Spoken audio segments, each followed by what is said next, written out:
And welcome back to another episode of George's Garage. So today I'm back on the daily driver again, just getting the wheels fitted. So I've been ill the last few days, so I've not done any recording, but got all the wheels off and took them down to get tyres fitted. See, these are the old ones.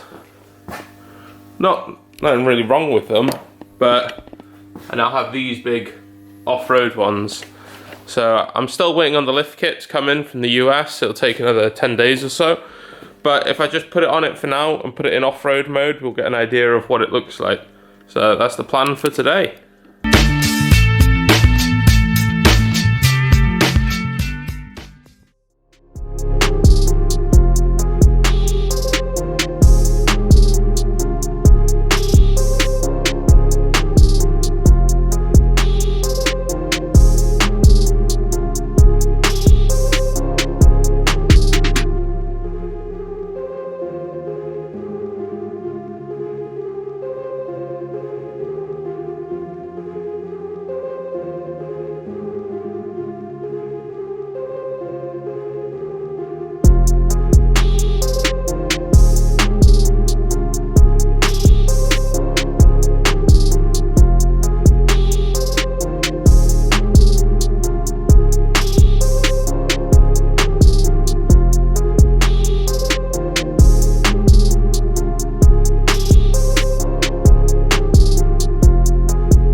As you can see, we've got the car out now.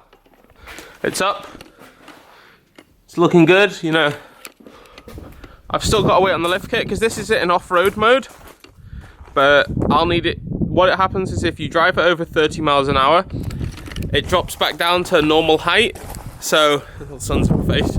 Drops back down to normal height and it'll catch all the tyres. As you see, even in off-road mode in here, it's rubbing. I don't know how well you can see with the sun, but it's rubbing already. So I've got to trim the plastic and fit the off-road kit, like the lift kit, 2.5 inch lift, and then should be good to go with that.